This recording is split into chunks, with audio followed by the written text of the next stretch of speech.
want to take you now to the White House, where President Biden is discussing the progress made to save his climate and budget initiatives. Let's listen in. For American families. It's called the Inflation Reduction Act of 2022. Some of you will see a lot of similarities between the beginning of the Build Back Better initiative. It's not all of it, but we've moved a long way.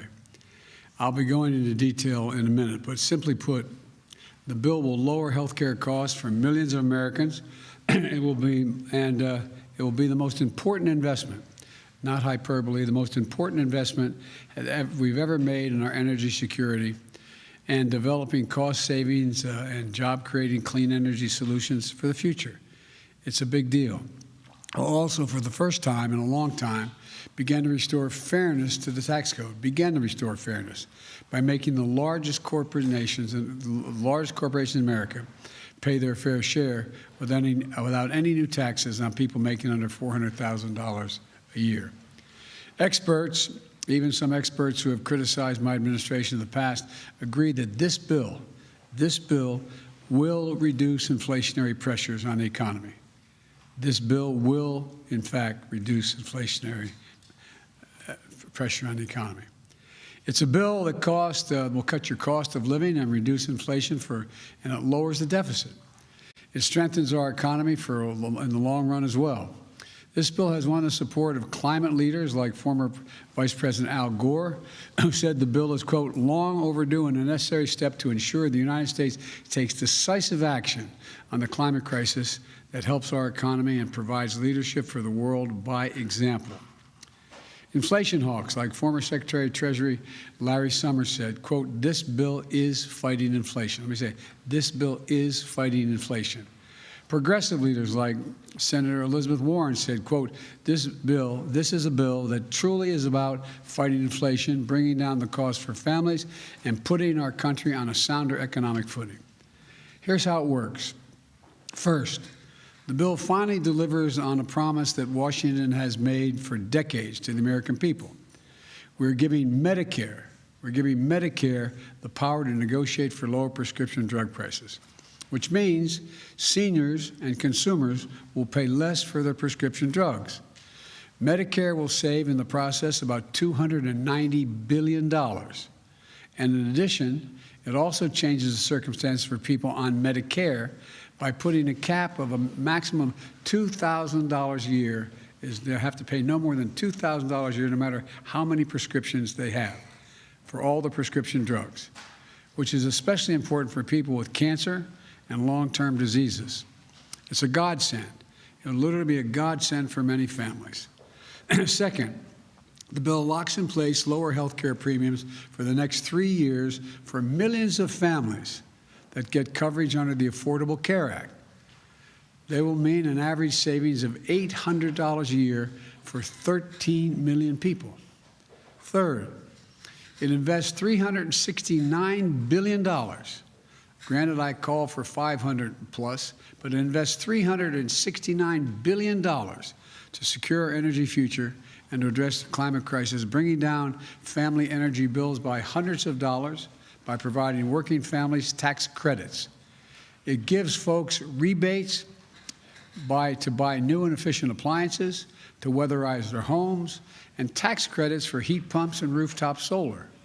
It also gives consumers a tax credit to buy any electric vehicle or fuel cell vehicle, new or used, and a tax credit for up to $7,500 if those vehicles were made in America. This investment in environmental justice is real.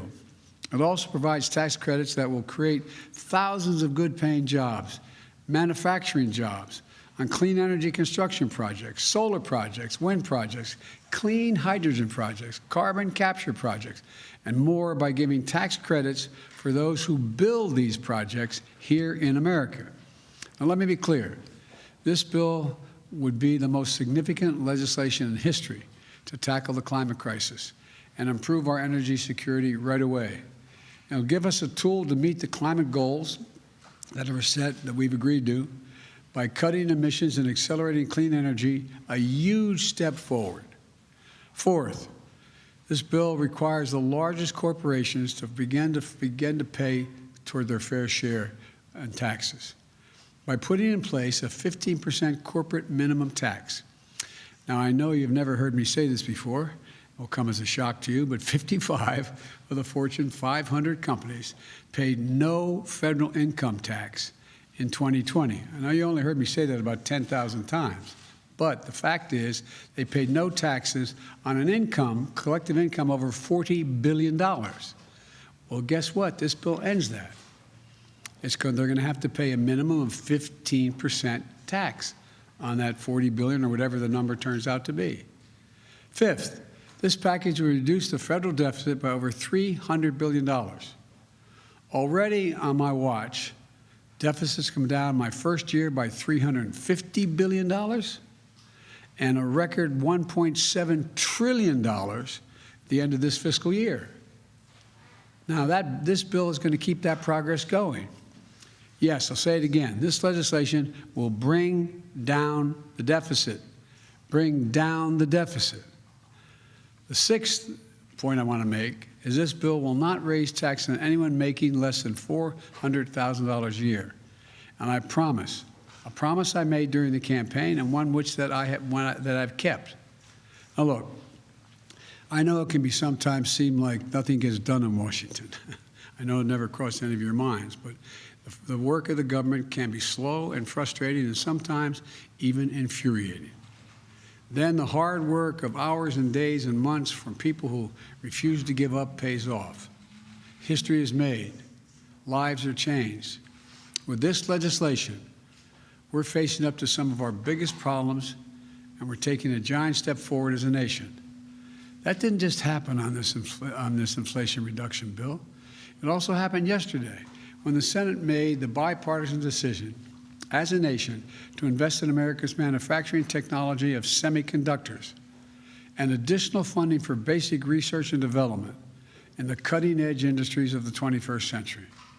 If the House passes this bill, I want to thank Speaker Pelosi. I think she's going to get it done for her leadership here.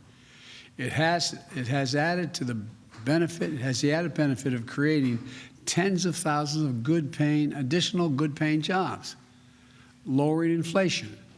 It's going to give us the ability not only to compete with China for the future, but to lead the world and win the economic competition of the 21st century. You've heard me say 1,000 times, we have to invest in research, development, and growth. I hope that the House is going to pass this bill today. My plea is, put politics aside, get it done. We need to lower the cost of automobiles, appliances, smartphones, consumer electronics, and so much more. And you can't do it. All of these things are powered. Almost everything in our lives is powered by these semiconductors and tiny computer chips the size of a fingernail tip. Look, we should pass this today and get moving.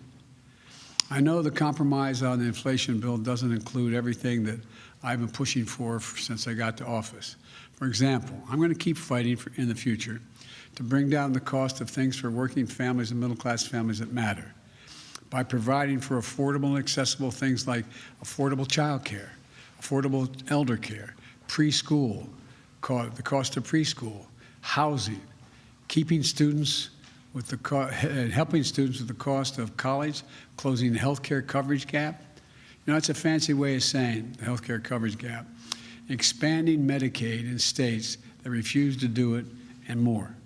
Look, this bill is far from perfect. It's a compromise. But it's often how progress is made, by compromises. And the fact is that my message to Congress is this. This is the strongest bill you can pass to lower inflation, cut the deficit, reduce health care costs, tackle the climate crisis, and promote energy security, all the time while reducing the burdens facing working class and middle class families. So pass it. Pass it for the American people. Pass it for America. I'll have more to say in this later. Now I want to thank Leader Schumer and Manchin, Joe Manchin, Senator Manchin, for the extraordinary effort that it took to reach this result. Thank you. And let me speak to one other issue. The GDP, and whether or not we are in a recession. Both Chairman Powell and many of the significant banking personnel and economists say we're not in a recession. But let me just give you what the facts are in terms of the state of the economy. Number one, we have a record job market of record unemployment of 3.6% today. We've created 9 million new jobs so far, just since I became president. Businesses are investing in America at record rates, Foreign business like SK and others are investing in America, hundreds of millions and trillions of dollars, sum total. $100 billion in semiconductor investments already announced by Intel, Samsung, and Texas Instruments. More than $100 billion in electric vehicle battery investments by Ford, General Motors, Hyundai, Tesla, and more. And just last week, as I said, SK Corporation of the Republic of Korea announced $22 billion in new investment in semiconductor batteries, chargers, and medical devices, creating another 16,000 jobs here in America. And this is powering the strongest rebound in American manufacturing in over 3 decades, creating 613,000 manufacturing jobs. Passing the CHIPS bill is going to put another $72 billion for incentives and tax credits to expand semiconductor production. And the Inflation Reduction Act will add another $370 billion in clean energy tax credits in reconciliation, including incentives to accelerate domestic production of solar panels, wind turbines, batteries, and critical materials processing. That doesn't sound like a recession to me. Thank you very much.